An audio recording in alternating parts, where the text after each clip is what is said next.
예, 안녕하세요. 주일 아침 찬양 너무 은혜스럽죠? 찬양만 계속 들었으면 좋겠는데.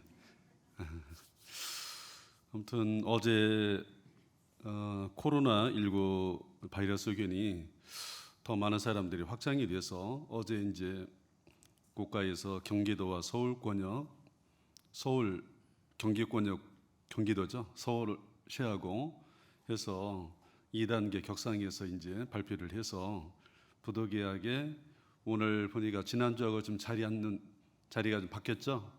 그 앞에다 지금 붙여놓은 대로 앉아주셔야 되거든요.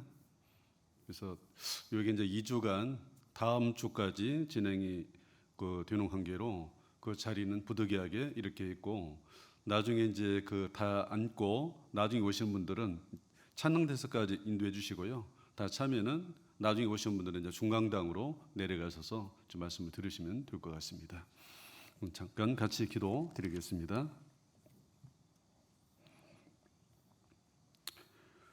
거룩하고 자비로우신 아버지 하나님 감사합니다. 이 세상 많은 사람들 가운데 저희들을 불러서 구원해 주시고 영원한 천국에 들어갈 수 있는 또 소망을 주시고 남은 생에 주를 위해서 살아갈 수 있도록 날마다 때마다 은혜로 채워주시고 인도해 주심에 진정 감사를 드립니다. 우리가 구원받고 살아가는 남은 날 하나님의 영광을 위해서 살아갈 수 있도록 도와주시며 인도해 주시기를 원합니다. 아직도 육신의 모습이 남아 있으므로 하나님 말씀을 알지만은 우리의 삶 속에 행하지 못하는 우리의 모습이 있습니다. 날마다 말씀으로 우리의 마음을 붙들어 주시고 우리의 삶을 변화시켜 주셔서 우리의 삶을 통해서 하나님께 영광이 돌아가고 또 구원받지 못한 사랑하는 가족과 이웃들에게 우리 삶을 통해서 하나님을 증거하고 또 이 복음을 전해서 모든 가족과 이웃들이 구원받고 또 천국에 들어가서 영생의 복을 같이 누릴 수 있도록 은혜 베풀어 주시기를 간절히 원합니다. 주님께서 작성하신 마지막 때인 것을 우리가 요즘 돌아가는 모습을 통해서 분명히 알고 믿고 있습니다. 이러한 때에 우리가 더욱더 깨어서 더 살 뿐만 아니라 세상 헛된 것에 마음 뺏기지 않고 영원한 천국에다가 소망을 두고 더 힘있게 또 살아갈 수 있는 또 저희들 되게 해주시고, 또 하나님께서 우리 각자를 통해서 이루시기를 원하시는 하나님의 선한 뜻, 선한 일을 날마다 삶 속에서 이룰 수 있는 또 저희들이 될 수 있도록 도와주시기 원합니다. 그리고 내일부터 또 진행이 되는 또 학예수양회가 또 영상으로 또 말씀이 증거됩니다. 우리가 많은 사람들에게 이 말씀 듣기를 권고하고 또 확답받은 많은 사람들 증거되는 말씀을 통해서 살아계신 하나님을 알고 또 하나님께서 주시기를 원하시는 영원한 생명을 이번 증거되는 생명의 말씀을 통해서 많은 사람이 구원을 받고 하나님께 영광이 돌아가고 또 그 일을 위해서 기도하고 동참하는 우리 모든 믿음의 식구들에게도 동일한 은혜를 허락해 주시기를 간절히 원합니다. 그리고 오늘도 또 이 모임에 또 참석을 해야지만은 또 여러 가지 사정과 형편으로 함께하지 못한 또 형제자매님들 일일이 기억해 주시고 그 있는 곳에서 주님을 생각하며 또 주님의 영광을 나타낼 수 있는 삶을 또 살아갈 수 있도록 도와주시기 원합니다. 오늘 한 시간 또 주님께서 함께 해주시기를 원하면서 우리를 주에서 구원해 주신 예수님의 이름으로 기도드렸습니다. 아멘. 예, 같이 성경 말씀 빌립보서 2장 말씀을 같이 찾아보도록 하시겠습니다.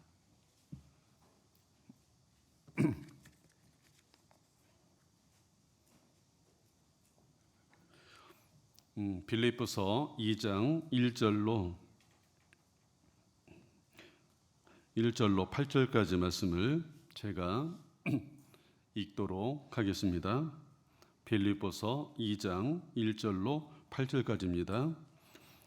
그러므로 그리스도 안에 무슨 권면이나 사랑의 무슨 위로나 성령의 무슨 교제나 긍휼이나 자비가 있거든 마음을 같이하여 같은 사랑을 가지고 뜻을 합하며 한 마음을 품어 아무 일에든지 다툼이나 허영으로 하지 말고 오직 겸손한 마음으로 각각 자기보다 남을 낫게 여기고 각각 자기 일을 돌아볼 뿐더러 또한 각각 다른 사람들의 일을 돌아보아 나의 기쁨을 충만케 하라.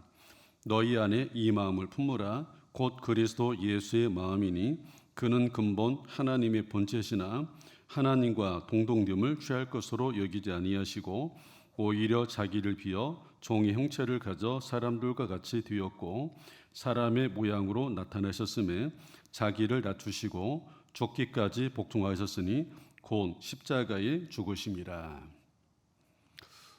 지난번에 여기 빌립보서 2장 1절, 2절 내용을 잠깐 살펴봤는데요. 우리가 주님 피로 구원받은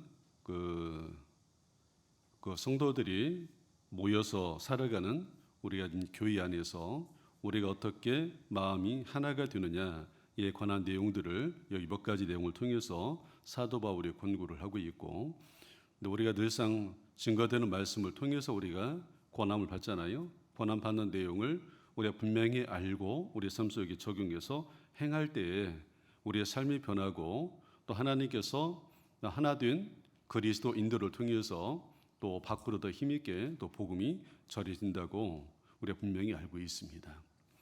그래서 우리 여기 이제 그리스도 예수 안에 들어올 수 있는 것과 우리가 구원받기 전에는 다 그리스도 안에 있었던 사람이 아니라 그리스도 예수 바깥에서 있었던 사람이죠. 그것을 아담 안에서 태어나서 평생 죄를 짓고 살다 죽음 건너 영원한 심판과 영원한 지옥에 갈 수밖에 없는 모든 사람의 운명. 근데 그런 사람들을 다 구원해서 영원한 천국에 들어가기를 원하시는 것이 하나님의 뜻이잖아요. 그래서 예수님을 이 땅에 보내주시고 그 예수님을 통해서 우리의 모든 죄를 다 용서하는 것은 예수님의 피아주만에 드는 거죠. 예수님의 피를 통해서 영원한 속죄를 확실하게 용서받은 그 사람이 죄 용서를 받고 죄 용서를 받을 때 우리 하나님의 자녀라는 신분을 얻게 되고 그리고 영원한 천국에 갈 수 있는 소망을 갖게 되는 거죠. 우리가 구원받은 확실한 믿음 위에 확실한 소망을 갖게 되는 거잖아요. 그래서 믿음과 소망을 가지고 신앙생활, 그 생활하는 것을 우리가 신앙생활이라고 말씀하는데 우리가 구원을 받지 못하고 교회 다니는 것은 그건 종교생활이죠. 진정한 신앙생활이라고 할 수가 없는 거죠. 근데 우리 모두는 원래부터 그리스도 밖에 있었던 사람이죠. 하나님도 우리가 알지 못하고 또 소망도 없고 그리고 하나님 앞에 외인이라고 그랬잖아요. 근데 그런 우리들이 예수님의 피로 말미암아 구원을 받고 그리스도 예수 안에 들어와서 우리가 신앙생활을 하고 있는데 그리스도 예수 안에 들어와서 신앙생활을 하고 있는 모든 사람들은 교회 안에서 신앙생활을 하는 거죠.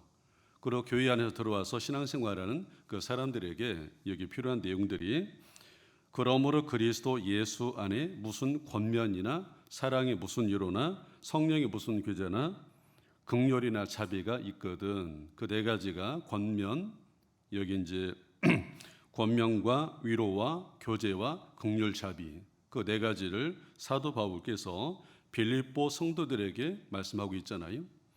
그럼 구원받은 사람이 교회 안에서 생활하다 보면은 우리에게 필요한 내용들을 서로를 위해서 기도하고 서로를 위해서 권면이라는 것은 필요한데 서로를 위해서 기도할 뿐만 아니라 누군가를 위해서 권면이라는 것은 비난하고 비판하는 정죄하는 그 내용이 아니죠.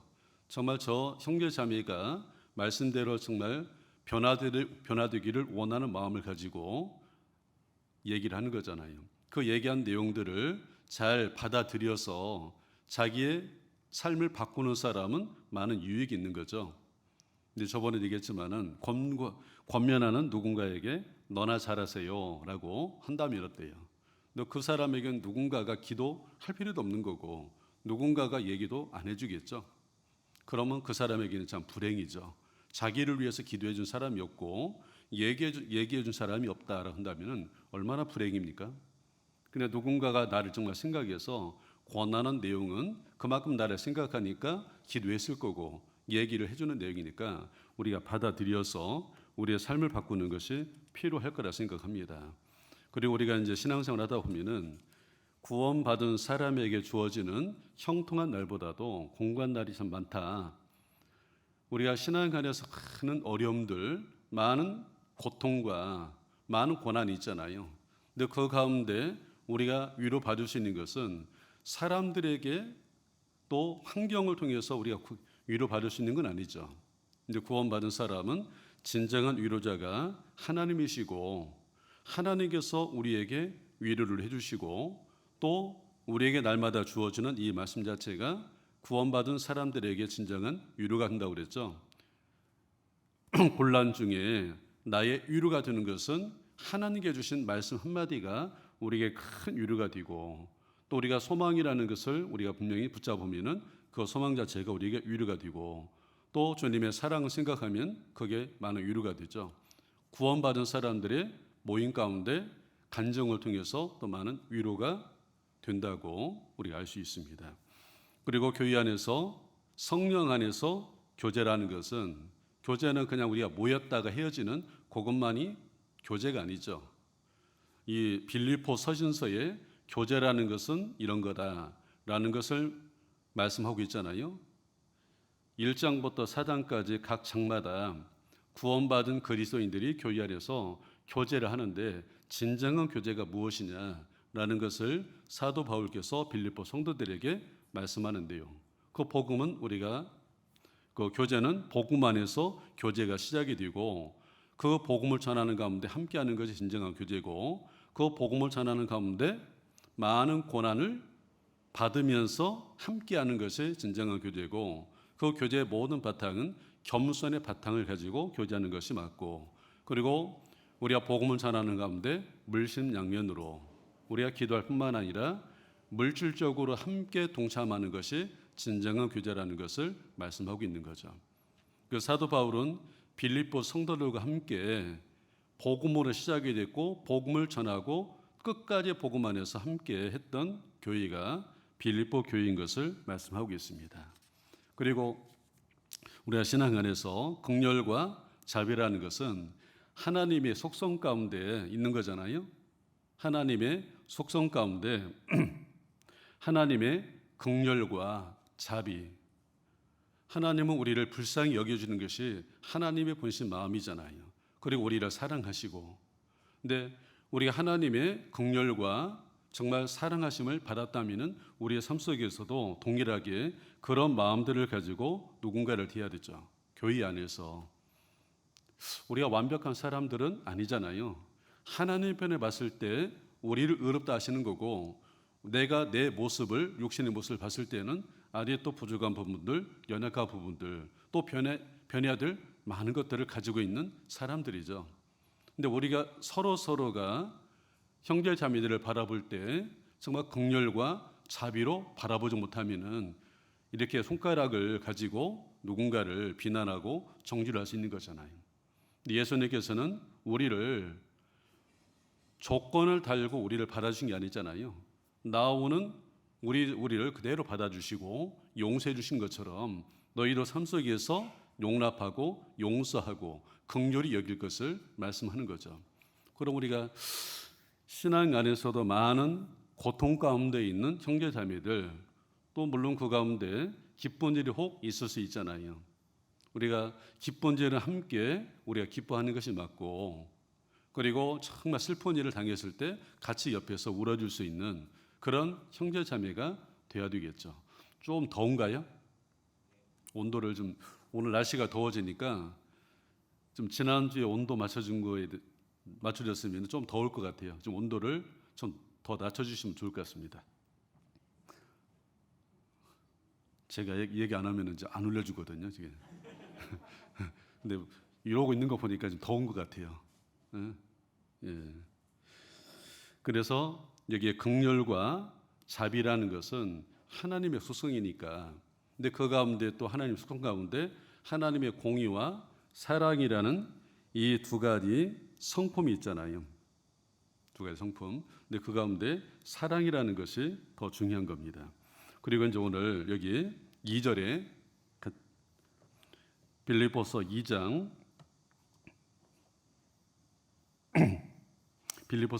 2절을 같이 한번 읽어보겠습니다. 마음을 같이하여 같은 사랑을 가지고 뜻을 합하며 한 마음을 품어. 여기 네 가지를 위해 말씀하신 이후에 여기 마음을 같이하여, 마음을 같이 해야 된다. 마음이 나누게 되면은 마음이 나누는데 같이 일을 할 수 있을까요, 없을까요? 손발이 안 맞잖아요.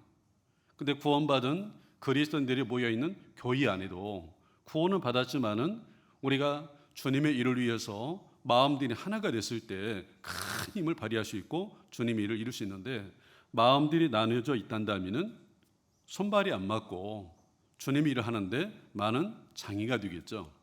근데 빌립보 교회 안에도 대부분의 많은 사람들은 정말 복음 안에서 마음들이 하나가 돼서 복음을 전했지만은 그 가운데 여기 이제 두 사람이 마음이 하나가 안 돼가지고 그것을 사도 바울께서 말씀하고 있잖아요. 빌립보서 4장 그 뒤에 있죠. 4장 2절을 보시면은요, 내가 유오디아를 권하고 순도계를 권하노니 주 안에서 같은 마음을 품으라. 빌립보 교회 안에 유오디아, 순도계라는 성도가 있죠. 근데 두 사람이 아마 최근에 구원받은 사람 아닐 거고 빌립보 교회 안에 구원받고 열심을 품고 일을 했던 사람일 겁니다. 근데 두 사람이 마음이 나눠져 있는 것을 사도 바울이 보고 정말 주 안에서 같은 마음을 품으라. 주 안에서 같은 마음을 품으라. 우리가 주님의 마음을 우리가 생각한다면은 주님 안에서 마음이 나누지 않고 하나가 될 수 있는데, 내 생각을 가지면 하나가 되기가 쉽지 않죠. 근데 주님의 마음을 생각한다면은 내 생각을 좀 내려놓고 주님의 마음을 가지고 서로 간에 바라본다면은 마음이 하나가 될 수 있는 거죠. 그래서 너희 안에 이 마음을 품으라. 곧 그리스도 예수의 마음이다. 우리가 주님의 마음을 항상 생각하면서 주님의 마음을 닮으려고 그러잖아요. 그러나 교회 안에서도 주님의 마음을 가지고 주님 일을 하는 그 안에서는 마음이 나누지 않고 하나가 될 수 있는 거죠. 이게 여기 유오디아와 순도계를 사도 바울이 권하는데, 너희가 마음이 나누어 있는데 정말 주님을 생각하면서, 또 사도 바울이 이렇게 강력하게 권하는 것은 이 두 사람이 교회 안에 영향력이 있기 때문에 그런 거 아니겠습니까? 주 안에서 같은 마음을 품으라.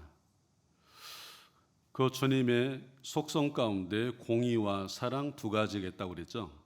그럼 우리가 이제 교회 안에서도 또 가정 안에서도 형제자매를 바라볼 때 이 공의와 사랑, 이 두 가지 속성은 나에게도 있고 상대방도 있고 우리의 삶 속에서 이것이 계속 충돌할 때가 사실은 있죠. 이제 그럴 때 우리가 공의만을 생각한다면은 많은 문제가 사실은 벌어지겠죠. 근데 공의와 사랑 두 가지가 있단다면은 그 공의 위에 사실은 사랑이라는 것이 위에가 있다는 것을 항상 염두에 두고 바라보면은 우리가 문제될 것도 없고 풀지 못할 것도 없다고 생각합니다. 우리가 가정 안에서도 부모가 자녀를 갖다가 키워가면서 다루잖아요. 근데 아이들이 잘못할 때 매를 대죠. 그럼 공의를 집행하는 거잖아요. 근데 매를 대면서도 부모는 마음이 너무너무 아파요. 근데 지금 때리기는 해요. 근데 부모는 마음이 너무 아프거든요. 왜 아플까요? 안 때리면 되는데, 공의를 집행 안 하면 되는데 왜 공의를 집행하죠? 그 자녀를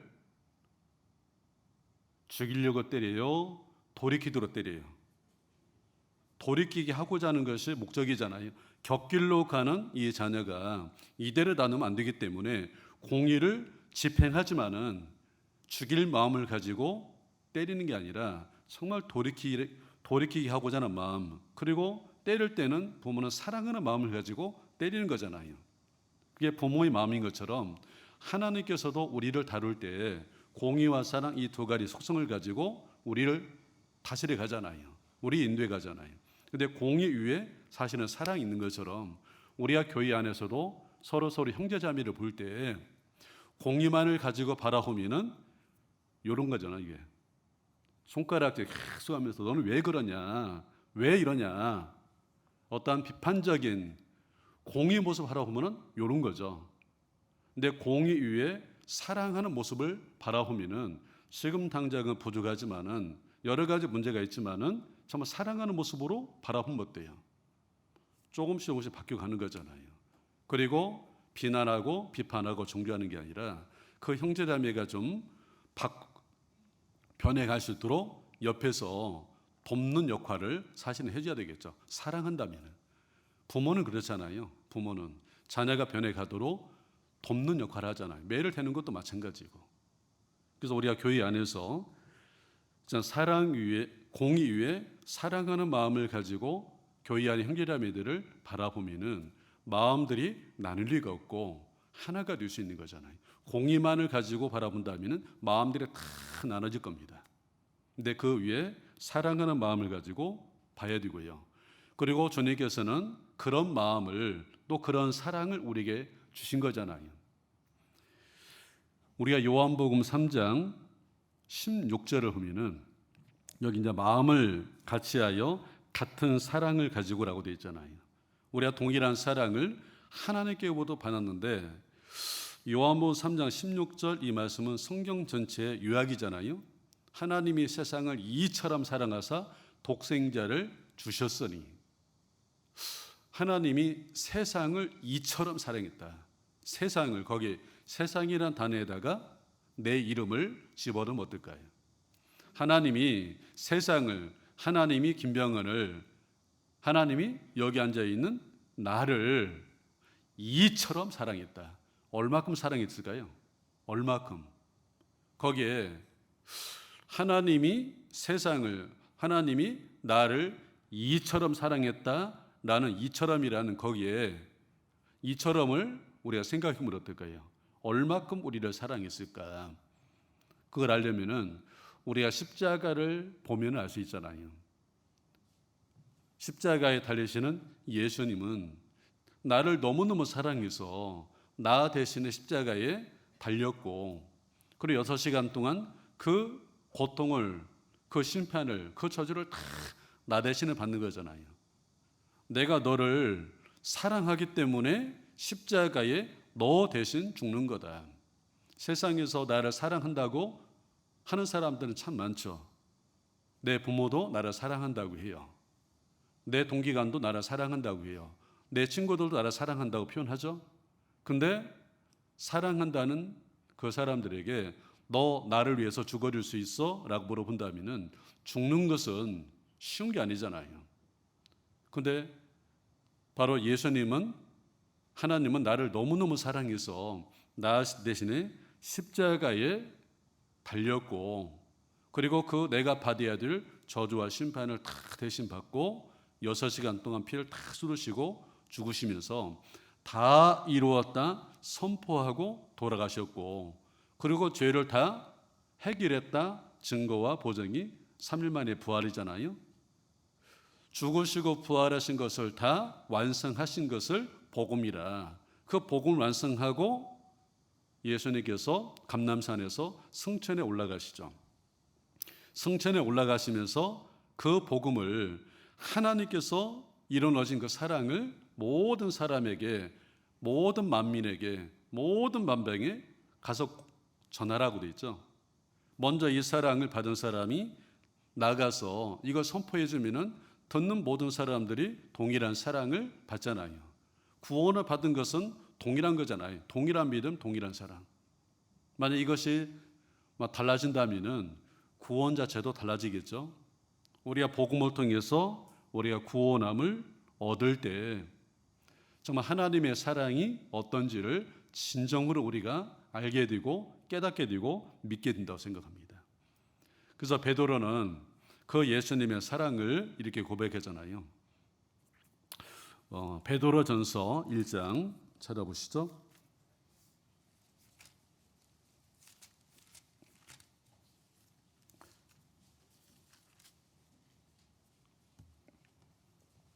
베드로전서 1장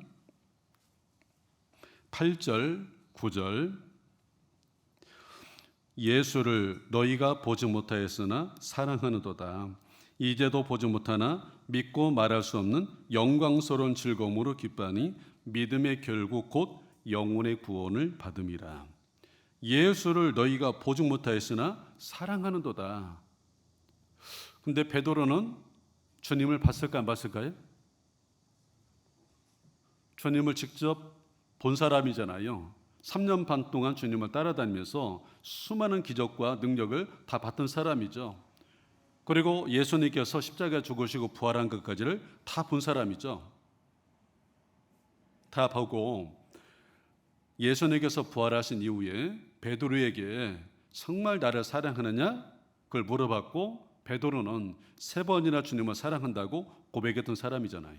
직접 보고. 그런데 우리는 그 예수님을 이 눈으로 볼 수는 없었잖아요. 베드로는 직접 봤잖아요. 죽으시고 부활하시고. 그런데 우리는 2000년 전에 돌아가시는 그 예수님을 이 눈으로는 우리가 보지 못한다 하더라도 이 성경을 통해서 우리가 그 주님을 보았고 우리 마음의 눈이 뜨렸었대요.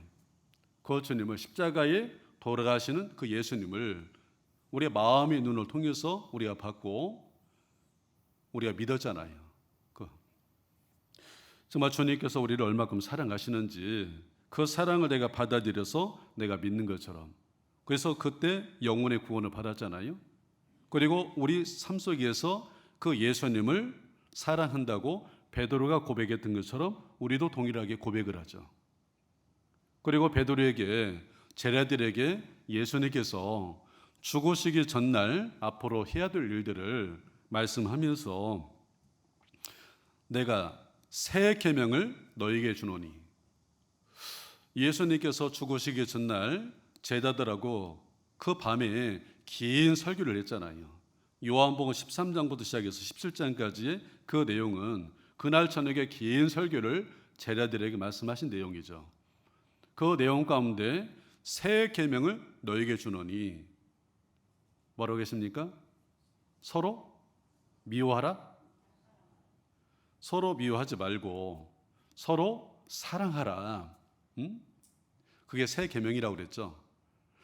물론 예수님 오시기 전에 이 구약 성경을 말씀을 주셨잖아요. 39권의 구약 성경 말씀을 이스라엘 백성들에게 주시고 그 말씀대로 살아보라고 했잖아요. 그런데 그 구약 39권의 모든 율법 말씀들을 딱 2가지를 요약한다면은 율법과 선지자들의 모든 강령 그 2가지를 딱 요약한다면은 사랑이잖아요. 사랑. 첫째는 1계명부터 4계명까지 요약하면은 하나님의 사랑, 5계명부터 10계명까지의 사랑은 이웃 간의 대인관계의 사랑을 얘기하는 거잖아요. 너는 마음을 다하고 뜻을 다하고 네 목숨을 다해서 주 너희 하나님을 사랑하고 거기 첫 번째 계명이라고 그랬잖아요.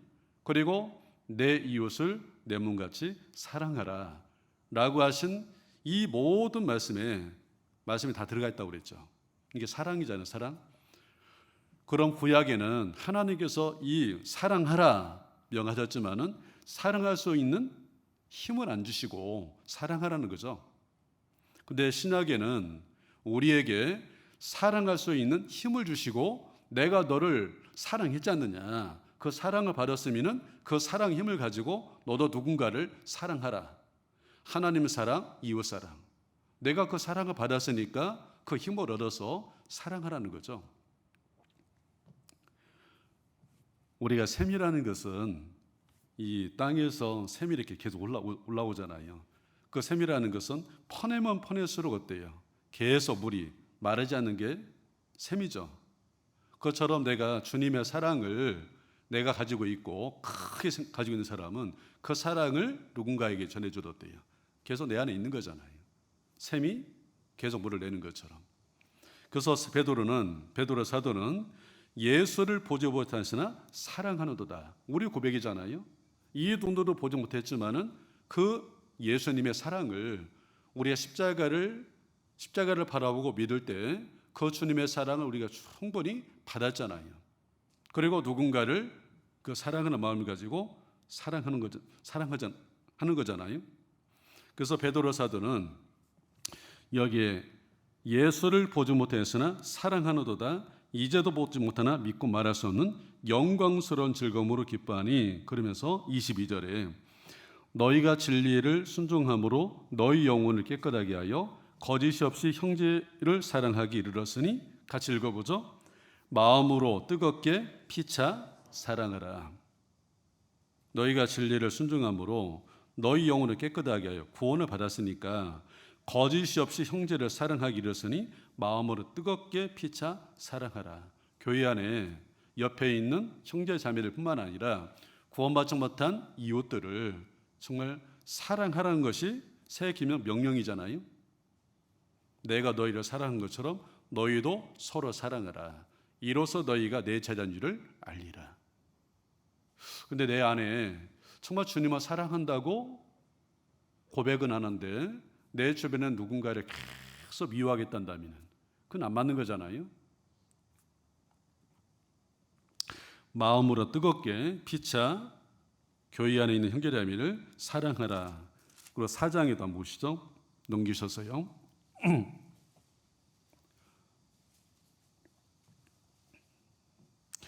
4장 7절 8절을 보겠습니다. 만물의 마지막에 가까웠으니 그러므로 너희는 정신을 차리고 근신하여 기도하라. 무엇보다도 열심으로 서로 사랑할지니 사랑은 허다한 죄를 덮느니라.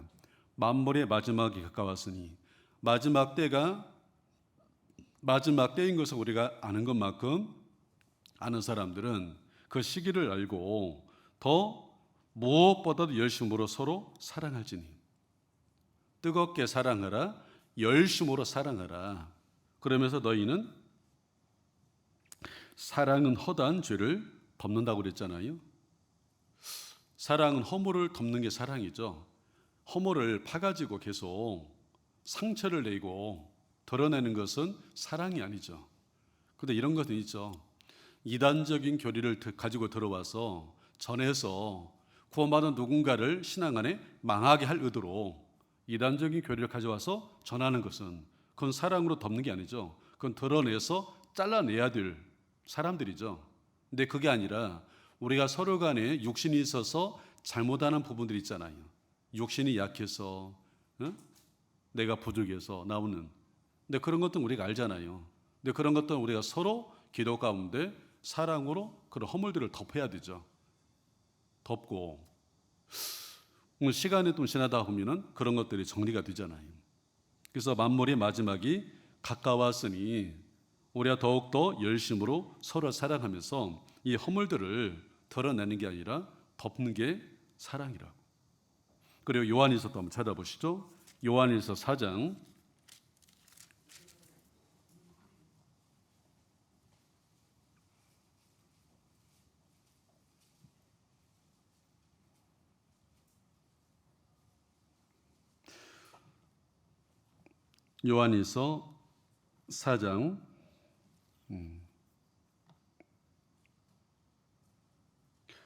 11절 12절을 보겠습니다.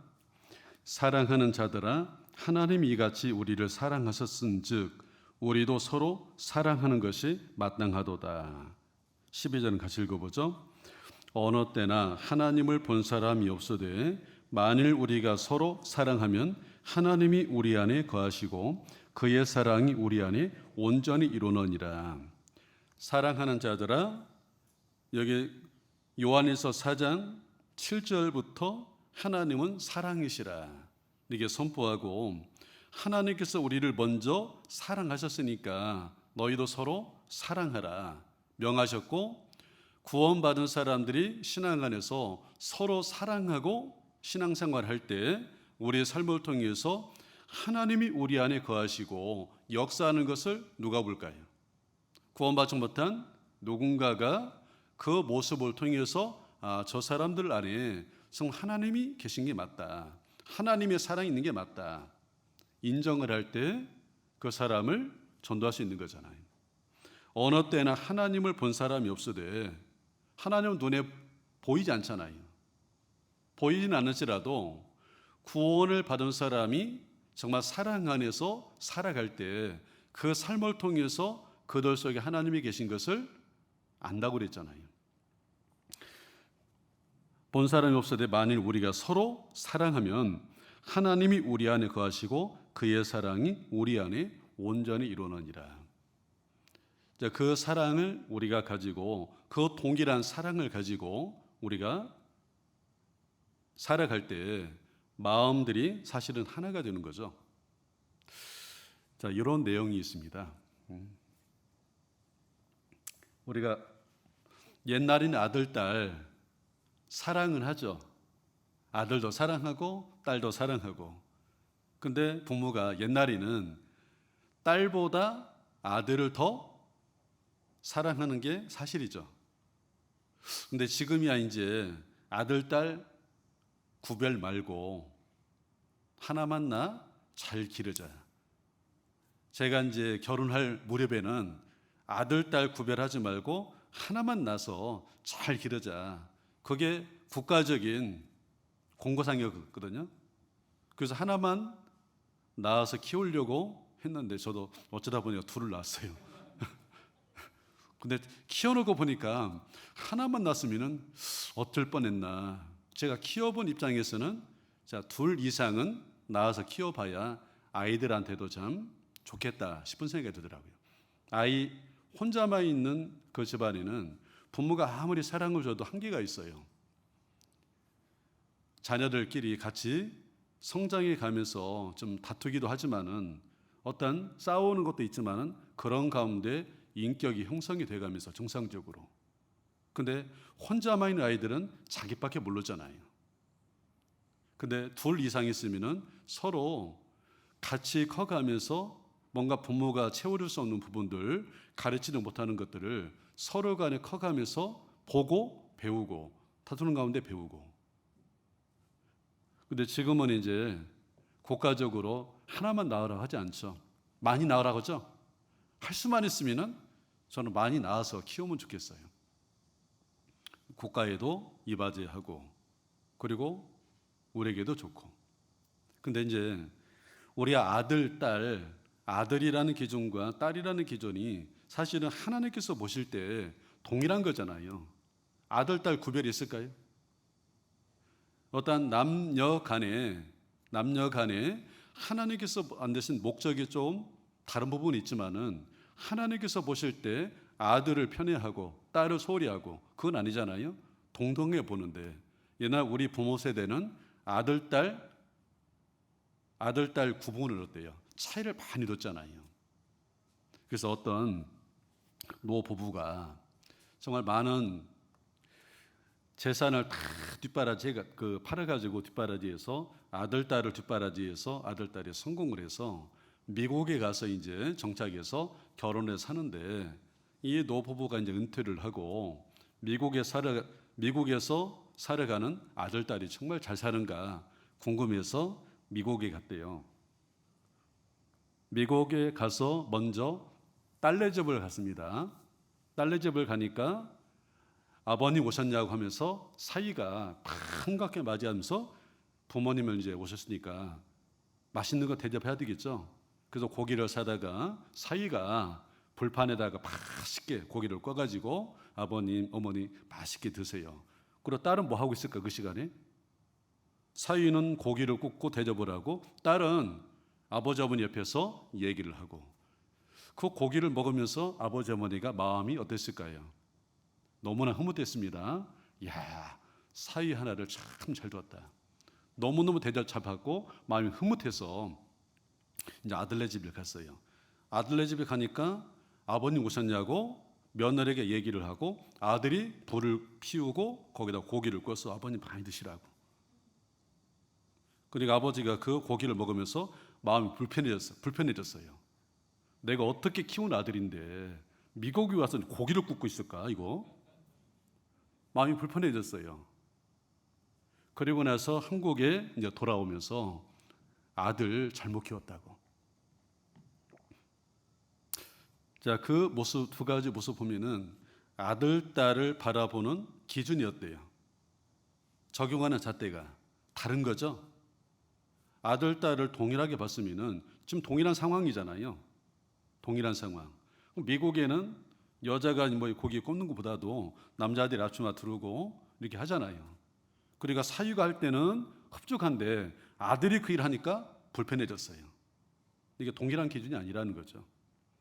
그러니까 우리가 이제 교회 안에서도 교회 안에서 형제자매를 바라볼 때 우리가 동일한 사랑을 가지고 바라보면 어때요? 동일한 기준, 동일한 사랑을 가지고 바라볼 때 문제가 안 생기는 거죠. 그리고 자, 빌립보서 한번 찾아보시죠. 빌립보서 2장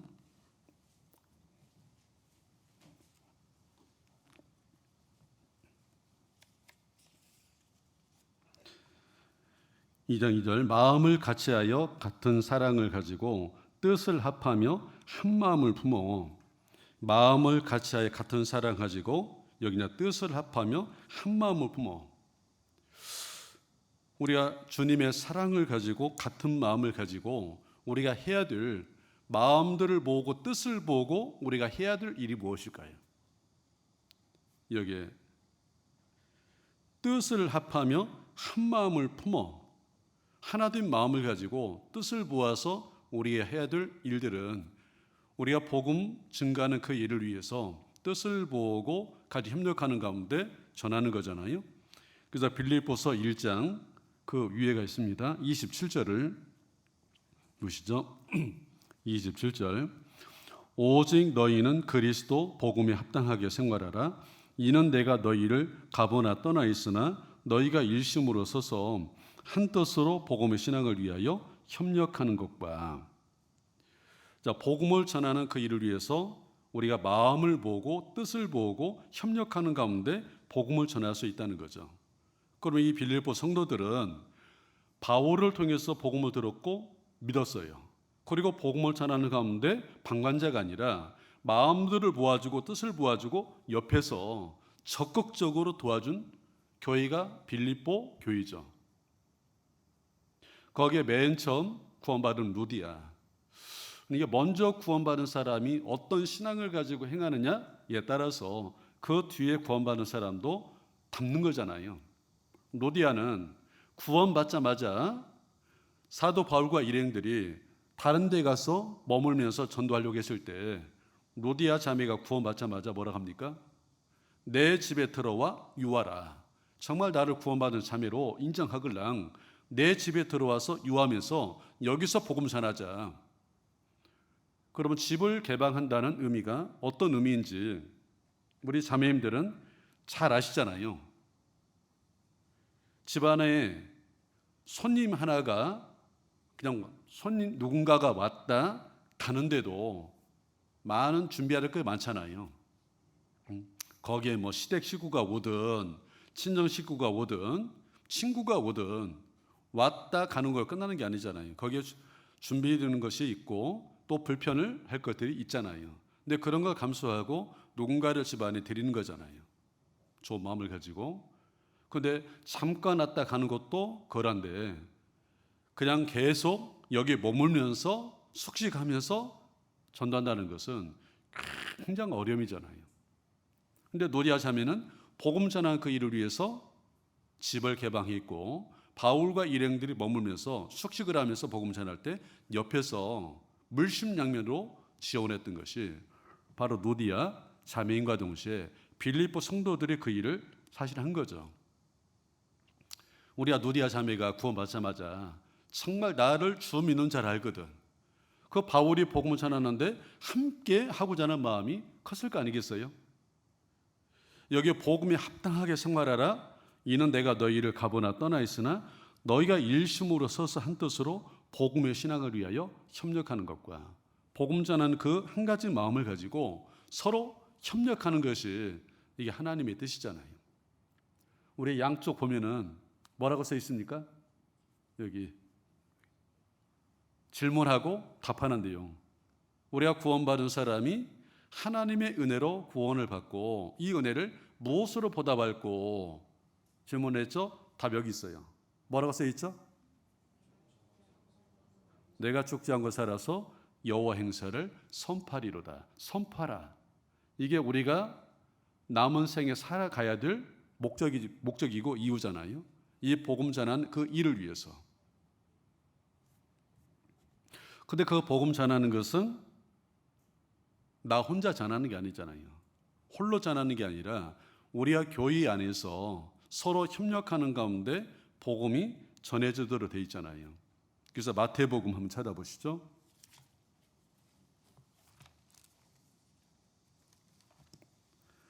마태복음 18장입니다.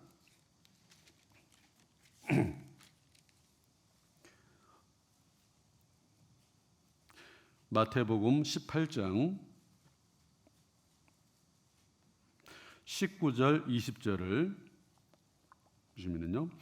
진실로 다시 너희에게 이르노니 너희 중에 두 사람이 땅에서 합심하여 무엇이든지 구하면 하늘에 계신 내 아버지께서 저희를 위하여 이루게 하시리라. 두세 사람이 내 이름으로 모인 곳에는 나도 그들 중에 있느니라. 너희 중에 두 사람이 땅에서 합심하여 무엇이든 구하면 하나님께 들으시고 이걸 이루게 해주겠다고 돼 있죠. 그리고 두세 사람이 내 이름으로 모인 곳에, 이 두세 사람은 구원을 받았을 뿐만 아니라 정말 이 복음을 전하기를 원하는 마음으로 서로 마음들을 보고 뜻을 모은 사람이죠. 이 사람이 하나님께 구하면은 하나님께서 이 기도를 들어주시고 이루게 해주겠다고 돼 있죠. 우리가 이제 구원받은 교회 안에도 많은 형제자매들이 교회 안에 들어와서 신앙생활을 같이 하잖아요. 같이 하는데 어떤 분들은 특심으로 정말 열심으로 정말 복음 전하기를 원하시는 분이 있잖아요. 요즘에 이제 코로나19 사태 때문에 많은 것들이 위축이 되고 그리고 통제를 받고 하는 시대에 우리가 살고 있지만은 또 이런 시기가 어떤 사람에게는 신앙의 퇴보가 이루어지지만은 어떤 사람에게는 더 적극적으로 이 어려운 가운데 내가 복음을 지금까지 전하려고 마음만 먹었던 사람들에게 내가 전해야 되겠다.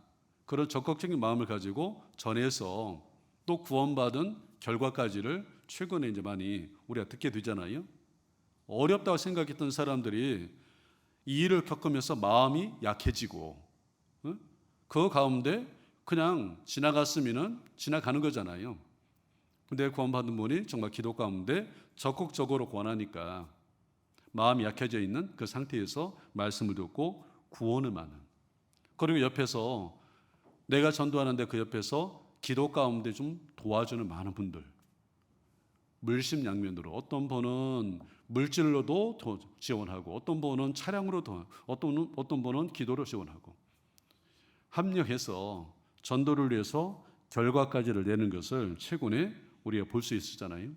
그래서 두세 사람이 내 이름으로 모인 곳에 정말 기도 가운데 정말 복음을 전하는데 나 한 사람이 아니라 두세 사람이 협력해서 우리가 전도하실 때 또 많은 결과를 내는 것도 최근에 우리가 듣게 됐습니다.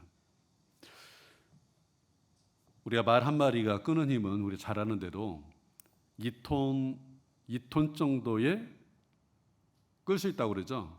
근데 말 두 마리가 협력해서 끌 때는 23톤이라는 엄청난 무게를 끌 수 있다고 그러잖아요. 이게 말 한 마리가 2톤이니까 1 더하기 1 하면은 어때요? 2톤 더하면은 4톤을 끄는 것이 우리가 언뜻 생각하면은 그렇게 느껴지잖아요. 근데 말 한 마리가 끄는 힘이 2톤이니까 그냥 언뜻 생각하면 4톤을 끌 수 있겠다 생각하지만은 이 두 마리가 협력해서 끌었을 때는 4톤이 아니라 23톤을 끌 수 있는 엄청난 힘을 발휘하는 것이 우리가 전도하는 과정에서도 마찬가지라 생각합니다. 우리 하나된 마음을 가지고 뜻을 모으고 복음을 전할 때 하나님께서 함께 하시고 도와주는 거잖아요. 엄청난 힘을 낼 수 있는 거잖아요. 그래서 우리가 잘 아는 말씀이 마가복음 2장에 보면은 마가복음 2장이 어떤 내용인지 한번 가볼까요? 마가복음 2장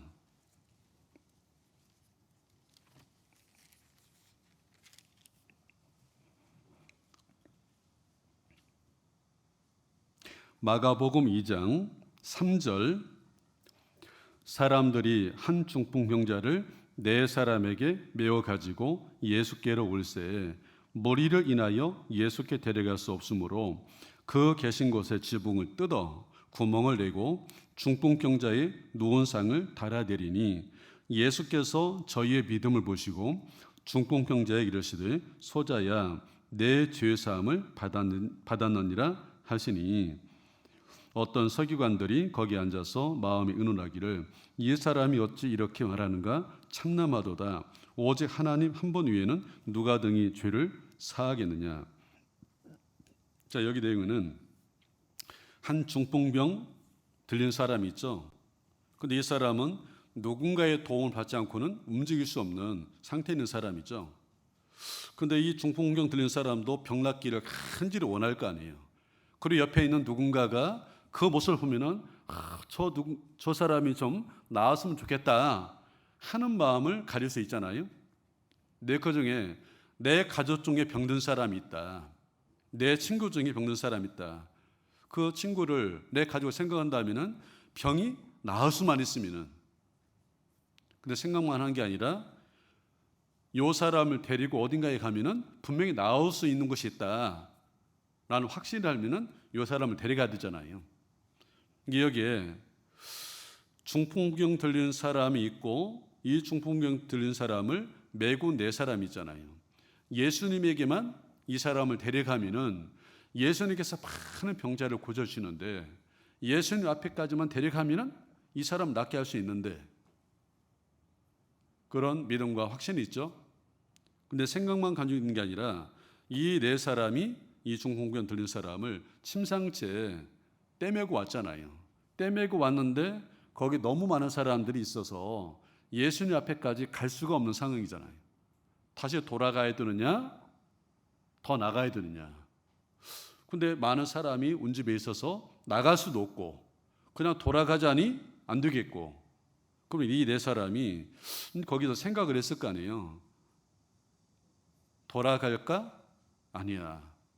저 예수님 앞에까지만 이 사람 데리고 나가기만 하면은 이 사람 낫게 할 수 있는데 돌아가면 안 되지. 방법을 찾죠. 방법이 이 사람들이 해치고 나가는 게 아니라 이 중풍병 들린 사람을 메고 지붕 위로 올라가서 나무 집 천장을 지붕을 뜯어 뜯고 내린다는 것은 쉬운 게 아니잖아요. 지붕을 뜯고 네 사람이 양쪽에 이제 끈을 달아서 내리는데 거기에 동일한 마음이 아니라면 어떨까요? 메고 왔는데 그 네 사람이 왔는데 아이고 두 사람 아이고 돌아가자고 안 된다고 많은 사람이 있어서 그렇게 하면 돌아갈 수밖에 없는 거잖아요.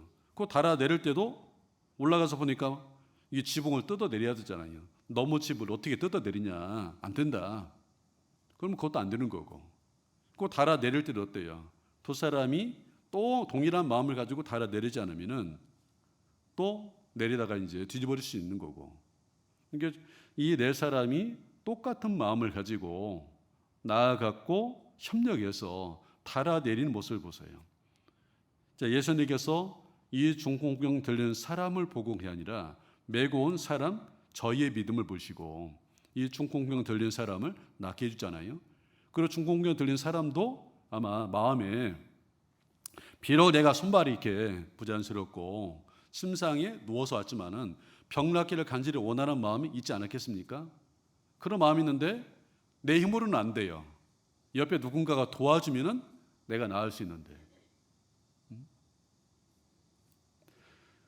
저희의 믿음을 보시고 이 네 사람이 정말 협력해서 이 중풍병 들린 사람을 침상째에 메고 가서 지붕에 올라가서 달아내리는 것까지의 모습을 우리 생각해 보면은 마음들이 어땠을까? 그 동일한 마음을 가지고 서로 협력하는 가운데 달아내렸을 때 이 중풍병 들린 사람이 나음을 얻은 거잖아요.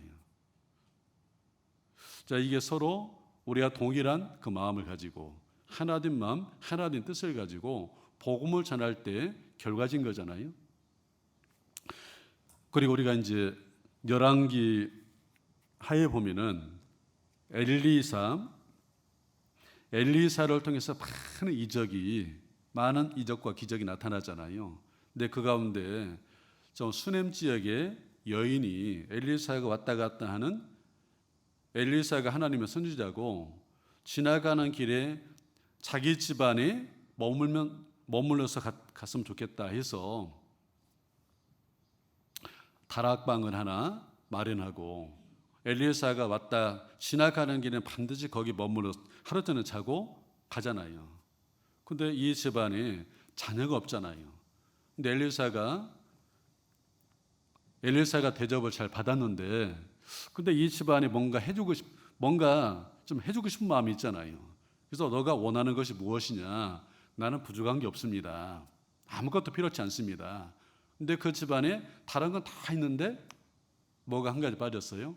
자녀가 없는 것을. 그래서 너가 아들을 얻게 될 거다. 말한 대로 아들을 얻었잖아요. 그 아들이 조금 성장하다가 어느 날 죽었잖아요. 그 죽은 아이를 엘리사가 머물다 가는 그 다락방에다가 뉘어놓고 엘리사를 찾아가잖아요. 찾아가니까 엘리사가 분명히 먼 사정이 있어서 오는데 뭐 때문에 오느냐? 와가지고 엘리사를 붙들고 이 여인이 울잖아요. 그리고 자기 아이가 죽었다는 것을 얘기하죠. 근데 엘리사가 먼저 수종자 그 게하시를 통해서 이 지팡이를 가지고 가서 아이한테 올려놓으라고. 근데 게하시가 그 엘리사의 명을 받고 가서 지팡이를 아이한테 올려놨지만은 아이가 살지를 못했죠. 가기는 갔는데 이 게하시라는 이 종은 이 아이를 살리고자 하는 간절한 마음이 없는 거죠. 의무적으로 가서 그냥 지팡이만 올려놓은 거고 살아나지 못했죠. 근데 이 여인은 게하시가 가고 난 이후에도 엘리사를 붙들고 같이 가자고 그러잖아요. 그래서 엘리사가 이제 가서 보니까 아이가 살아나지 못했잖아요. 엘리사가 이제 아이 위에 올라가서 손은 손대로 입은 맞추고 올라가서 기도할 때였대요. 그 아이가 재채기하고 살아나는 모습이 나오거든요. 그럼 게하시하고 엘리사의 차이는, 게하시는 의무적으로 가서 지팡이만 올려놓은 거고 마음이 없죠. 근데 엘리사는 이 아이를 살리고자 하는 간절한 마음을 가지고 가서 아이를 살리는, 우리 모습도 그렇다 생각하거든요. 우리가 복음을 전할 때 게하시 같은 그런 마음을 가지고 의무적으로 하는 그게 아니라 정말 복음을 전하고자 하는 그런 열정 있잖아요. 마음. 좀 우리가 복음을 전하면은 한 사람 한 사람이 실제 살아나는 거잖아요. 살리고자 하는 그 간절한 마음을 가지고 있는 두세 사람이 협력했을 때 엄청난 힘을 낼 수 있는 거잖아요. 그래서 빌립보서 한번 찾아보시죠. 빌립보서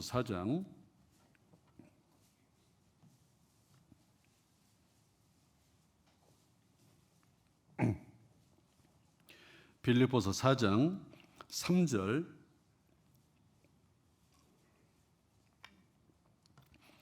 또 참으로 나와 멍에를 같이 한 자 내게 구하노니 복음에 나와 함께 힘쓰던 저 부녀들을 돕고 또한 글레멘드와 그 위에 나의 동역자들을 도우라. 그 이름들이 생명책에 있느니라. 여기 빌립보 성도들 가운데 아까 유오디아와 순두계는 마음이 나뉘는데 마음을 같이 하고, 그리고 바울과 함께 복음 전하는데 적극적으로 같은 마음으로 동참해서 도와줬던 많은 사람들 가운데 특별히 여기 자매들이 나오죠. 자매들. 나와 함께 멍에를 같이 메고 복음이 나와 함께 힘쓰던 저 부녀들을 돕고 나의 동역자들을 도우라. 동역자잖아, 동역자. 동업자가 아니라 동역자. 정말 복음 전하는 한 마음과 한 뜻으로 옆에서 협력해서 도와줬던 많은 동역자들 가운데 많은 사람이 있잖아요. 그리고 여기 이제 로마서 말씀이 보면은요. 로마서 16장 한번 찾아보시죠.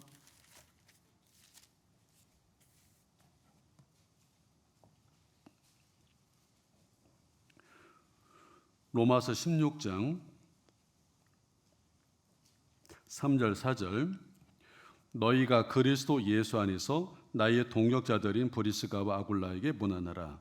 저희는 내 목숨을 위하여 자기의 목이라도 내어 놓았나니 나뿐 아니라 이방인의 모든 교회도 저희에게 감사하느니라. 사도 바울이 고린도 지역에서 장막을 깁는 일을 하면서 복음을 전할 때 업이 같았던 브리스길라와 아굴라, 사도 바울이 복음 전해서 구원을 받고 복음 전하는 그 일을 위해서 같이 협력하고 도와줬던 부부죠. 처음에는 아굴라와 브리스길라, 나중에 여기 보니까 브리스길라와 아굴라로 바뀌어 있죠. 사도행전은 아굴라, 브리스길라. 근데 여기 로마서 여기는 브리스길라와 아굴라라고 그랬죠. 그 자매가 더 적극적이었던 것 같아요. 근데 복음 전하는 그 일에 협력하는데 어느 정도래요? 목 내는 거죠. 목이라도 내어놓았다. 바울 개인을 위해서 목을 내는 게 아니라 바울이 전하는 복음을 위해서 사실은 목숨까지 내놓고 같이 협력했던 동역자가 브리스길라와 아굴라 부부간이잖아요. 그리고 로마서 16장에는 정말 복음 전하는데 함께했던 많은 일꾼들, 동역자들이 쭉 나와 있죠. 거기에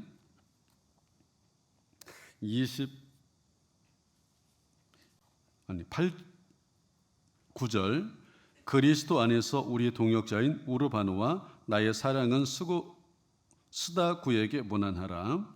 21절에 나의 동역자 디모데와 나의 친척 누기와 야손과 소시바드가 너희에게 문안하느니라. 여기는 바울과 함께 복음 전하는데 협력해줬던, 그리고 같이 복음 전했던 많은 일꾼들이 나와 있죠. 동역자들이 나와 있습니다. 누구. 성경 안에 이름이 기록됐다는 것은 얼마나 영광입니까? 구원을 받았을 뿐만 아니라 복음을 전하는 그 일을 위해서 여기에 암흑에는 생명책에 기록되어 있느니라 암흑에는 성경책에 기록이 되어 있잖아요. 우리 하나님 앞에 섰을 때도 이런 사람처럼 기록이 된다면 얼마나 좋겠어요. 그리고 이런 사람들이 정말 하나님과 바울에게 마음을 시원케 하는 그런 사람들이라고 그랬잖아요. 고린도전서 16장을 또 찾아보겠습니다.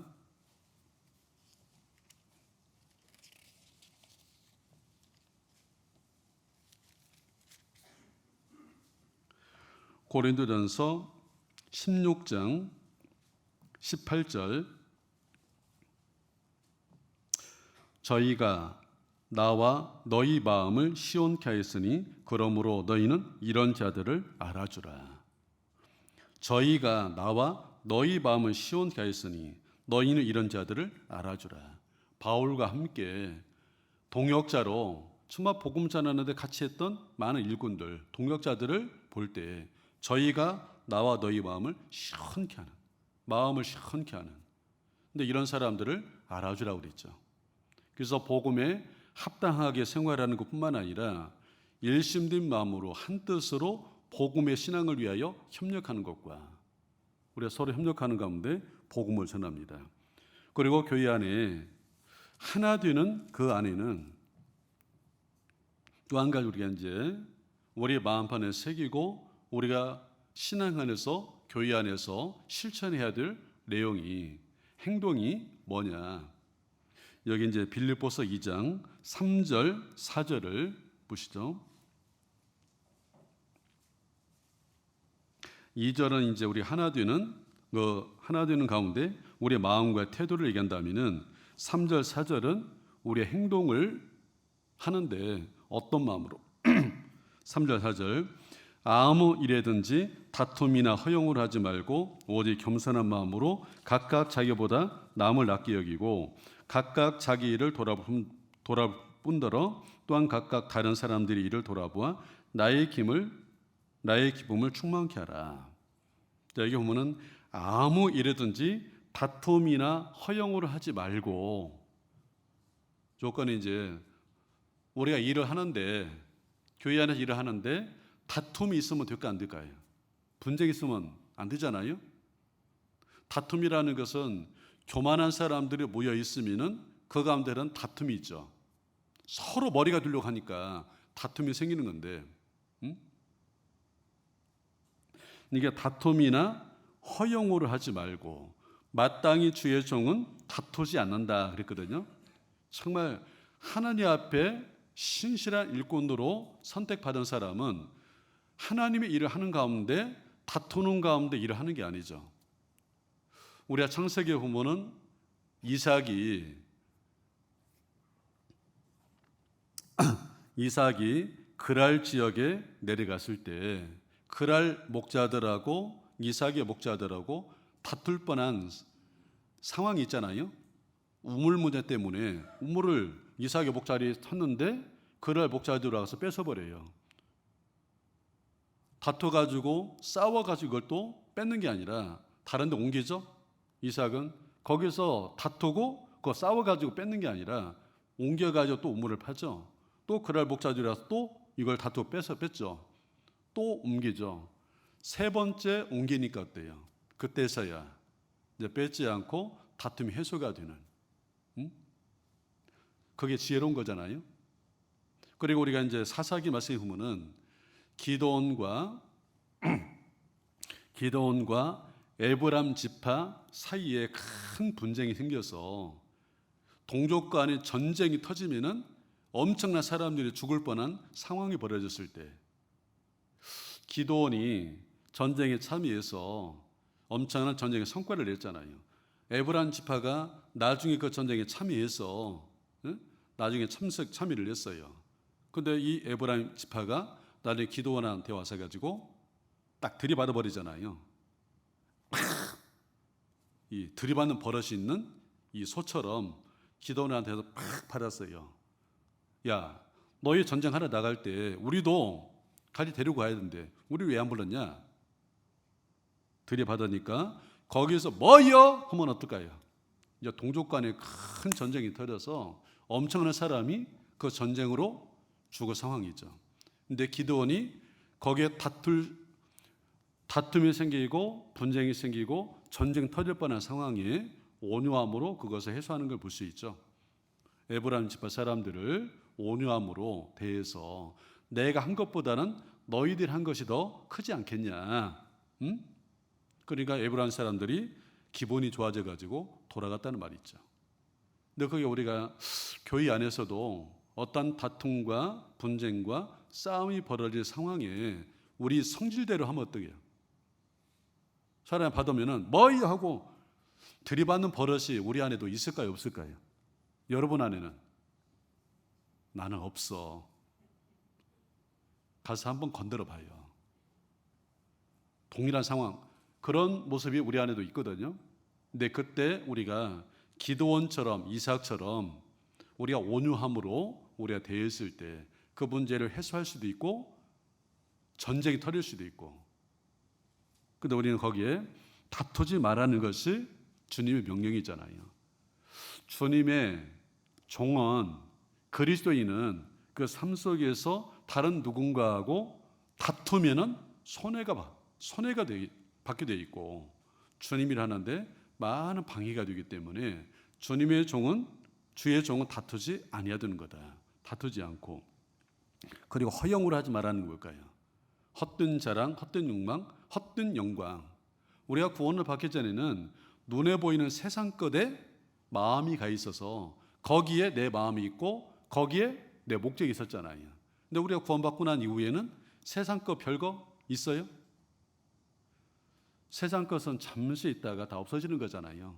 근데 거기에 없어지는 거기에다가 내 삶의 목적을 두고 살면은 안 되는 거잖아요. 그건 헛된 영광이잖아요. 헛된 자랑이고 헛된 욕망이고 허영심이 아니라. 근데 우리는 헛된 영광을 구하는 사람들이 아니라 하나님의 영광을 위해서 살아갈 사람들이잖아요. 그래서 사도 바울은 고린도 성도들에게 그런즉 너희가 먹든지 마시든지 무엇을 하든지 다 하나님의 영광을 위해서 하라고 그랬죠. 너희가 먹는 것도 마시는 것도 무엇을 하든지 다 주님과 연관이 돼서 내 영광이 아니라 하나님의 영광, 주님의 영광을 위해서 모든 일을 하라고 되어 있죠. 담배 피는 게 우리가 담배 핀다고 해서 지옥 가진 않잖아요. 근데 담배를 피는 것 자체가 왜 하나님 앞에 합당치 못할까요? 성경에 담배 피라는 얘기 없잖아요. 근데 사도 바울 시대에 담배 피는 문제가 고린도 교회에 대두가 됐어요. 우리 이제 교회 안에도 이제 전도돼서 교회 안에 들어오면은 담배를 피다가 이제 구원받은 사람 있잖아요. 이거 끊는데 쉽지 않잖아요. 그래서 어떤 분은 이게 담배 이걸 피는 이 문제가 성경에 어디가 있냐? 성경에 담배라는 얘기 없죠. 술은 있어도. 네? 그럼 담배 피해야 돼요? 안 피해야 돼요? 네? 마스크를 써서 대답 못하는구나. 네. 담배 피는 것이 하나님의 영광을 나타내는 모습 같으면은 뭐 하루에 뭐 한 갑이겠어요? 뭐 두 갑, 세 갑 해야 되죠. 영광을 나타낼 것 같으면은. 근데 사람 보세요. 이게 담배랑 딱 꼬라물고 와 하면서 하나님 믿으라고 누군가에게 권하면은 그 권한받는 사람이 하나님을 내가 알아보고 구원을 받아야 되겠다. 그런 마음 들겠어요? 너나 잘 믿어라 그러겠어요. 네? 담배 펴가면서 전도해보면은 그 사람이 하나님 믿으려고 하는 마음이 있을까요? 너나 잘 믿어라 그럴 거예요. 하나님 영광 가리는 거죠. 네? 그리고 담배라는 것은 우리 몸에 100개 무익이죠. 좋은 것이 하나도 없어요. 100가지를 얘기해도 100가지 다 좋은 게 하나도 없다는 거예요. 국가에서 마약은 금지하고 있죠. 마약 하면 돼야 안 돼요. 마약은 국가에서 이건 하면은 법으로 전리게 되면은 처벌을 받아요. 법으로 금지를 하고 있다고. 근데 마약보다도 사실은 몸에 더 해로운 것이 뭐냐면 담배거든요. 근데 담배는 국가에서 판매를 해요. 이걸 그렇게 해롭다는 것을 얘기하면서도 마약은 금지하고 담배는 팔아요. 잘못된 거거든요. 만약 우리 구원받은 그리스도인들이 담배를 피는 그 일이 만약에 지금도 내게 있다. 한번 생각해 보세요. 이 담배 피는 것이 하나님의 영광을 나타낼 수 있을까? 영광을 가릴까? 그 중에 딱 생각해 보면 답이 나오겠죠. 먹든지 마시든지 하나님의 영광을 위해 살라고 그랬잖아요. 그리고 술도 마찬가지죠. 이 술은 좋은 것이 몇 가지가 있어요. 사실은 이 술을 그 사도 바울이 디모데에게 디모데후서 2장 말씀에 보면은 네 자주 나는 비유를 위해서 이 포도주를 조금씩 쓰라. 몽땅 먹는 게 아니라 조금씩 네 건강을 위해서 약으로 조금씩 쓰라. 우리 어떤 사람은 병을 치료하는 목적으로 포도주를 조금씩 먹어줘야 될 사람이 있거든요. 혈액순환이 안 돼가지고 몸에 혈액순환이 안 되는 병이 버거스시 병이라는 병이 있어요. 근데 그런 사람은 날마다 포도주를 자기 전에 한 잔씩 먹어줘야 돼요. 약으로. 근데 그것까지를 잘못했다 그럴 수는 없죠. 근데 그런 분이 대낮에 그냥 술 먹어가지고 벌건해서 다니면 그것도 안 되죠.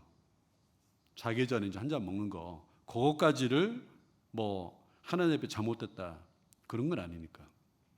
근데 담배 피는 것은 그건 백해무익인가 이건 끊어야 됩니다. 끊어라.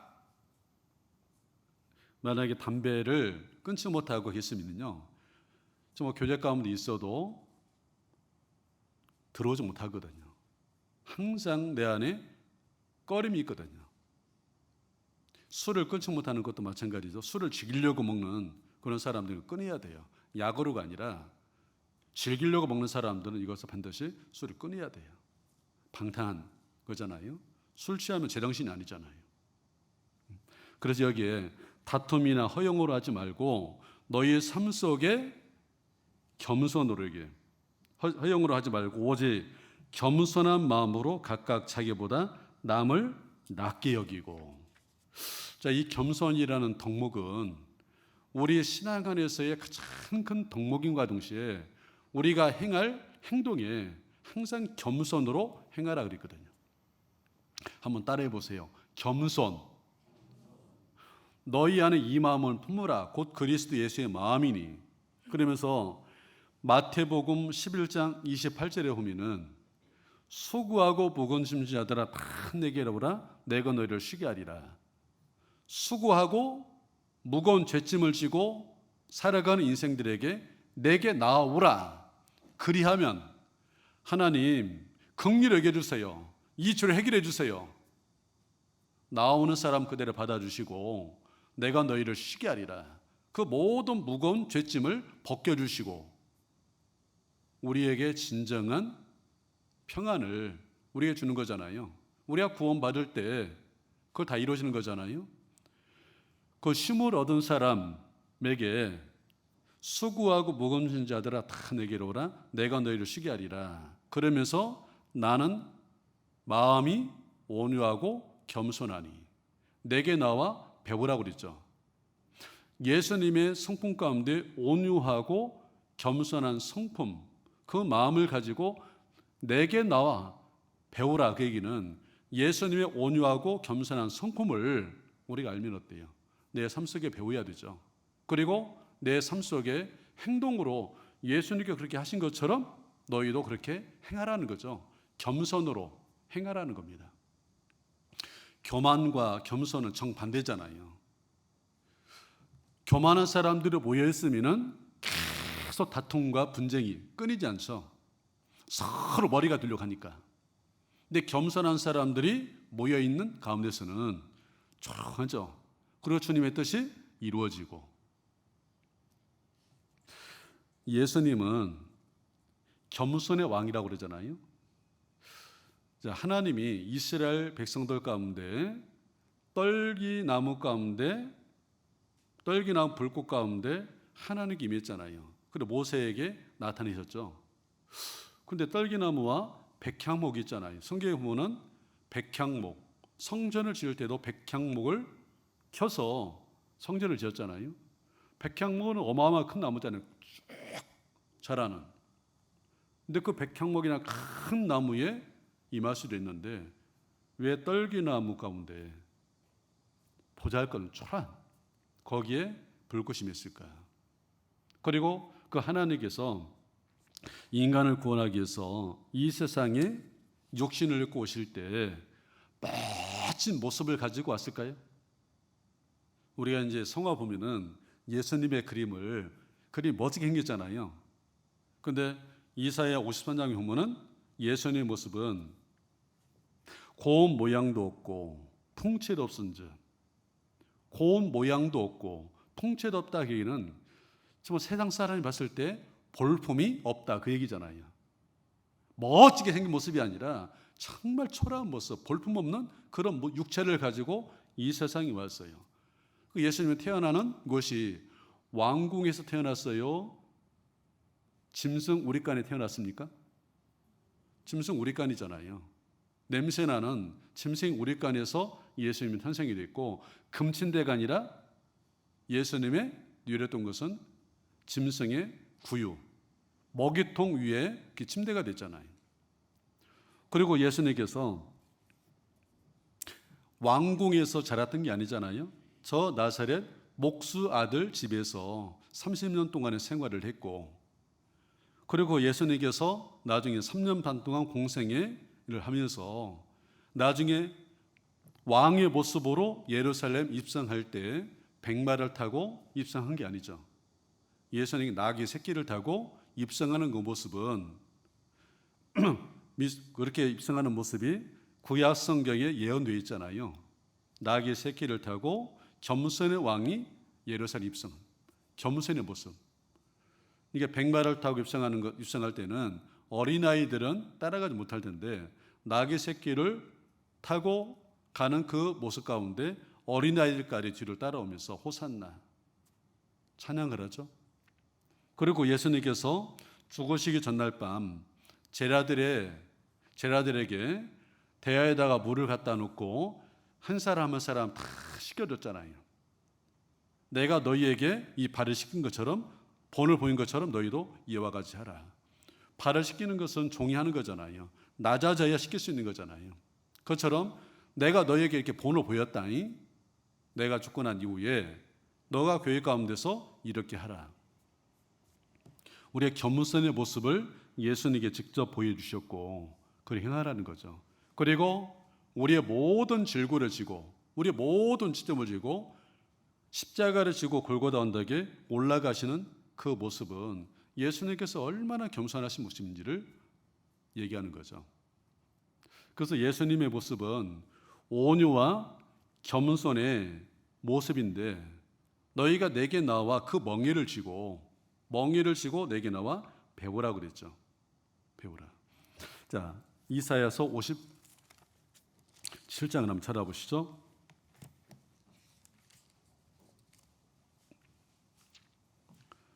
이사야서 57장 17절.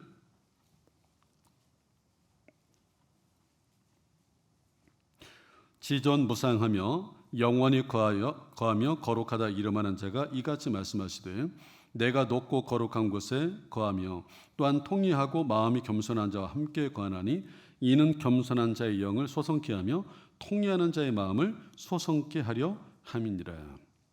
여기에 하나님께서 어떤 사람하고 함께 하시고 역사를 이루느냐라고 했을 때, 여기는 마음이 겸손한 자와 함께 거하나니 이는 겸손한 자의 영을 소성케 하며 통의하는 자의 마음을 소성케 하려 함이니라. 마음이 겸손한 자와 함께 하나님께서 역사를 이루는 거잖아요. 교만한 사람을 통해서는 하나님께서 역사를 이룰 수가 없는 거잖아요. 그래서 구원받은 사람이 항상 겸손의 마음을 갖도록 하기 위해서 우리가 온유와 겸손, 근데 우리는 겸손과 온유의 멍에를 베고 가야 되는데, 그 겸손한 마음을 갖도록 하기 위해서 하나님께서 우리에게 여러 가지 환경적인 요인을 주시고 또 그 가운데 가시를 박아놓을 수도 있잖아요. 사도 바울은 교만해지지 않도록 장치가 욕체에 가시를 하나님께서 박아놨죠. 그 가시가 병이라는 가시죠. 이 가시를 좀 빠졌으면 좋겠는데, 하나님께서 빼줬으면 좋겠는데, 하나님 이 가시 좀 빼주면 안 돼요? 정말 힘듭니다. 이 병 좀 낫게 해주세요. 가시 좀 빼주세요. 근데 하나님은 이 가시를 안 빼줬죠. 이 가시를 바울이 몸에다 박은 게 아니잖아요. 하나님께서 박아놓은 거잖아요. 이 가시를. 그러니까 항상 이 병 때문에 사도 바울께서는 교만해지지 않고 항상 자기를 낮추고 겸손한 모습으로 끝까지 복음을 전하는 거잖아요. 하나님께서 이 욕체의 병이라는 가시를 주신 것은 사도 바울에게 교만해지지 않도록, 자구하지 않도록 하기 위해서 주신 거다. 그리고 우리가 신명기 말씀에 보면은 평생에 자기 옆에 두고 읽어서 그 하나님 여호와 경외를 배우며 이 율법의 모든 말과 이 규례를 지켜 행할 것이라. 그리하면 그 마음이 형제 위에 교만하지 않고. 우리가 말씀을 가까이 하는 사람은 교만할까요? 겸손할까요? 사실은 말씀을 가까이 하지 않는 사람이 신앙안에서 교만한 거예요. 우리가 말씀을 늘상 듣고 말씀을 읽고 말씀이 가까이 하는 사람은 그 말씀 앞에 자신을 낮추잖아요. 말씀을 가까이 하는 그 사람은 형제 위에 교만하지 않을 거고요. 그리고 디모데전서 한번 찾아보시죠. 디모데전서 6장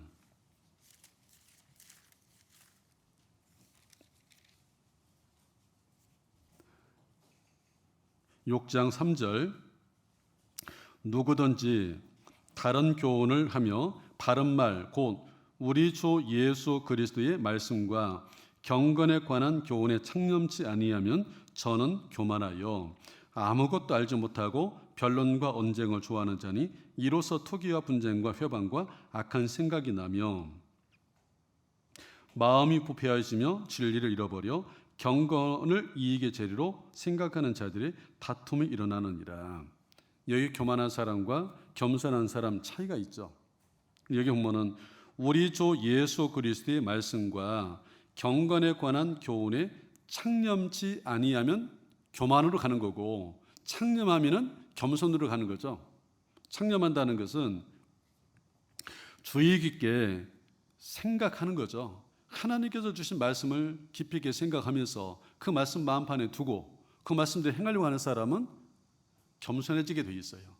근데 이 말씀 들어도 아무 생각이 없어. 말씀 들어서 자기 생각은 그대로 가지고 있고 자기 생각대로 해버려요. 교만한 사람들이죠. 우리 주 예수 그리스도의 말씀과 경건에 관한 교훈에 창념하라, 마음에 두라는 얘기죠. 깊이 있게 생각하면서 이 말씀을 딱 붙들고 그 말씀대로 행하는 사람은 겸손해질 수밖에 없는 거다. 그리고 빌립보서 다시 2장 가보셨어요. 오직 겸손한 마음으로 각각 자기보다 남을 낮게 여기고, 낮게 여긴다는 것은 높이란 얘기잖아요. 누군가를 내 밑에 쟤는 나보다 못해 무시하는 마음이 있다는 다음에는 그것은 겸손한 게 아니라 교만한 거죠. 내 밑에다가 형제자매를 두고 생각하고 대한다면은 그건 교만한 거죠. 그런데 내가 교회 안에서 형제자매를 내 위에다 놓고 섬기는 것은 겸손한 모습이죠. 낮게라고 했을 때 낮게를 시옷을 지금 썼잖아요. 이건 겸손한 모습이거든요. 이게 낮게 하는데 지읒을 쓰면 어때요? 내 밑에다 두는 거잖아요. 근데 교만한 거죠. 이게 우리는 우리의 신앙 안에서의 모습은, 행동하는 모습은 항상 겸손한 모습을 가지고 낮아져서 섬기는 거잖아요. 그 섬기는 것을 주님께서 우리에게 먼저 보이셨고 그것을 행하라는 거잖아요. 겸손으로. 그리고 그 가운데 4절에 각각 자기 일을 돌아볼 뿐더러 또한 각각 다른 사람들의 일을 돌아보아 나의 기쁨을 충만케 하라. 여기 자기 일과 다른 사람의 일이 있죠. 내가 짊어지고 가야 될 짐도 있지만은 다른 형제자매들의 짐을 나눠지고 같이 나눠지고 가야 될 것도 있잖아요. 그래서 갈라디아서 6장에 보면은 자기가 짊어지고 가야 될 짐도 있고 그리고 다른 누군가의 짐을 같이 나눠지고 가야 될 것도 있느니라. 근데 우리의 신앙생활의 모든 원리는 겸손으로 행할 뿐만 아니라 우리의 삶의 모든 것은 자기 중심적이고 개인적이고 이기적인 생각을 가지고 그런 마음을 가지고 우리가 구원받기 전에 살았단다면은 우리가 구원받고 난 이후에는 삶은 우리 개인주의 아니죠. 네? 개인주의 아니고 자기 중심적이 아니잖아요. 다른 누군가를 위해서 희생하는 이타적인 삶으로 마음이 열려야 되잖아요. 나를 위한 삶이 아니라 주변 누군가를 위해서 그 가운데 우리가 주님을 위해서 살아가는 생애가 될 것을 성경은 가르치고 있잖아요. 그래서 잠언 31장에 보면은 현숙한 여인의 삶의 모든 바탕은 이타적인 거죠. 자기를 챙기는 것은 맨 나중이고 하나님을 위해서 가족을 위해서 이웃을 위해서 먼저 모든 게 행하잖아요. 그리고 자기 챙기는 것은 맨 나중에. 이게 현숙한 여인의 삶의 모든 바탕은 이타적인 삶, 그 마음을 가지고 행하는 가운데. 그리고 얻는 것은 현재 삶 속에서 뭔가 얻는 게 아니라 후일에 웃는다고 그랬잖아요. 후일에 웃는 것이 구원받은 그리스도인들의 모습 아닐까요? 우리가 정말 주님을 위해서 신앙생활한 결국 현재보다도 어느 날 주님 앞에 서는 날 너 잘 살았다 결과를 얻는 거잖아요. 후일에 우리가 후일에 얻는 모습이 되어야 될 거라 생각합니다. 그리고 나의 기쁨을 충만케 하라 그 내용 가운데 우리의 삶 속에 주님을 기쁘게 하는 일들이 정말 주께 기쁘시게 할 것이 무엇인가 시험하여 보라 라고 했을 때 정말 주님께서 가장 기뻐하시는 일은 한 사람 한 사람이 구원을 받는 것이 가장 기뻐하는 일이라고 그랬잖아요. 그래서 누가복음 15장에 보면은 세 가지 비유가 나와 있죠. 양 한 마리 잃어졌는데 양 한 마리를 찾고 와서 기뻐하는 모습이 있고 10 드라크마가 있는데 한 드라크마를 쓸고 짜대가 해가지고 차렸을 때 기뻐하는 모습이 있고 그리고 집 나간 둘째 아들이 마음을 데리고 돌아왔을 때 아버지가 이 아들은 잃었다가 얻은 아들, 죽었다가 다시 찾은 아들이면서 송아지를 잡고 잔치를 베풀고 기뻐하죠. 근데 아버지는 정말 기뻐가지고 집 나간 아들이 돌아왔으니까 얼마나 기뻐요. 이게 하나님을 떠나서 살다가 지옥 가는 인생들이 마음을 들이키고 하나님께 돌아와서 구원받는 모습을 하나님 그렇게 기뻐하는데, 근데 돌아온 아들을 아버지는 기뻐하는데 그 집안에 있는 큰아들은 어때요? 큰아들은 안 좋아하죠. 아버지한테 와서 들이받죠. 아버지! 난 아버지 집에서 이렇게 아버지 형님을 살았는데 나를 위해서는 염소새끼 한 마리도 안 잡아주더만은 창규와 함께 재산을 다 먹어버리는 저 둘째 아들이 돌아오니까 송아지를 잡아줘요? 그렇게 기뻐해요? 큰아들은 안 좋아하잖아요. 이제 그 모습이 우리 모습이 돼서는 안 되잖아요. 네? 죄인 하나가 회개하고 정말 구원받고 교회나 들어오면은 아버지가 정말 기뻐하잖아요.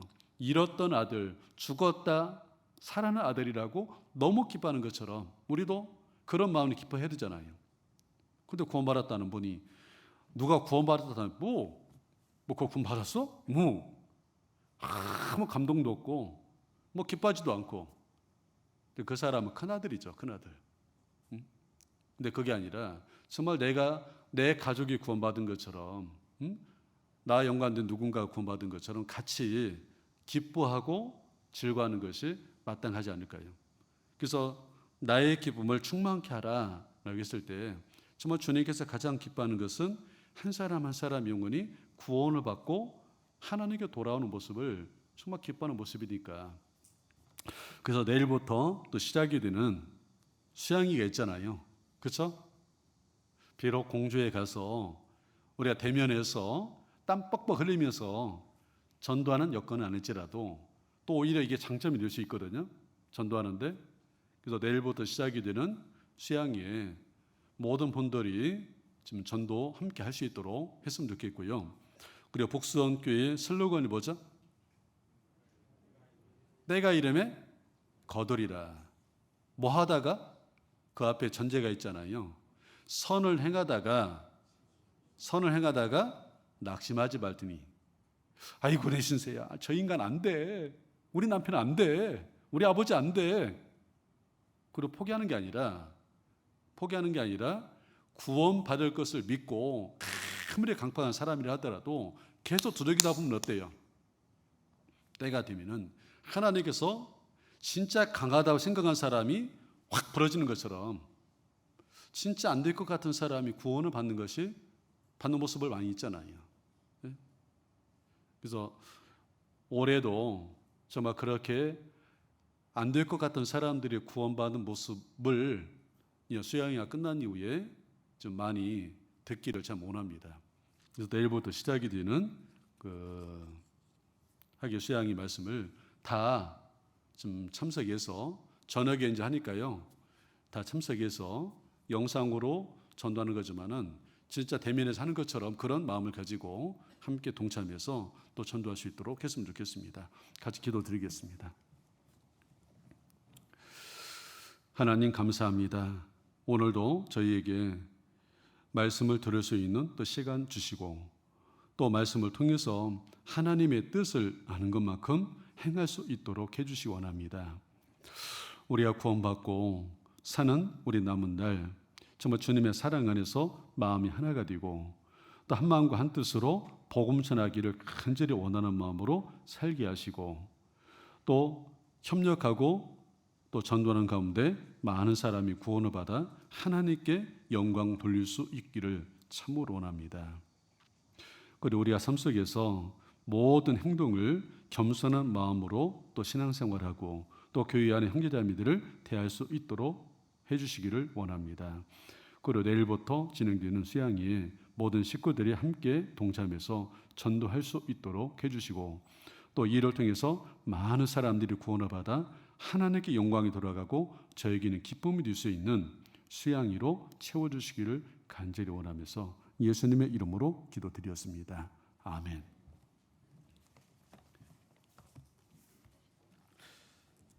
예, 같이 찬송가 507장을 같이 하겠습니다.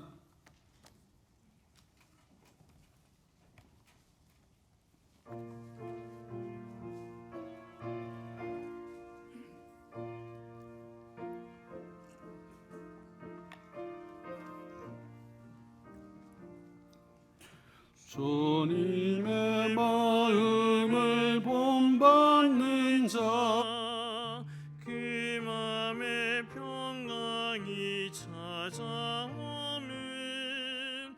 험악한 세상을 이길 힘이 하늘로부터 임함이로다. 주님의 마음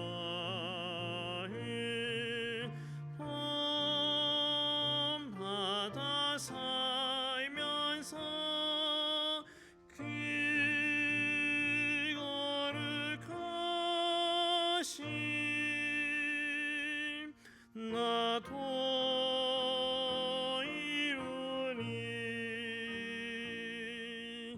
주 모습 내 눈에 안 보이며 그 음성 내 귀에 안 들려도 내 영혼 날마다 주를 만나 신령한 말씀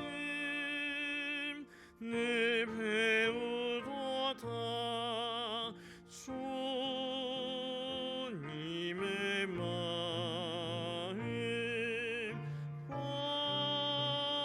본받아 살면서 그 거룩하심 나도 이루리. 가는 길 거치고 험하여도 내 맘에 불평이 없어짐은 십자가 고난을 이겨내신 주님의 마음 본받음이라. 주님의 마음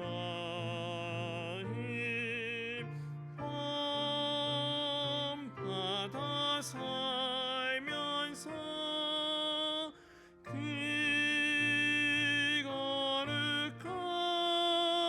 거룩하심 나도 이루리. 주 예수 세상에 다시 오신 그날의 모성도 변화하여 주님의 빛나는 그 형상을 다 함께 보며 주 찬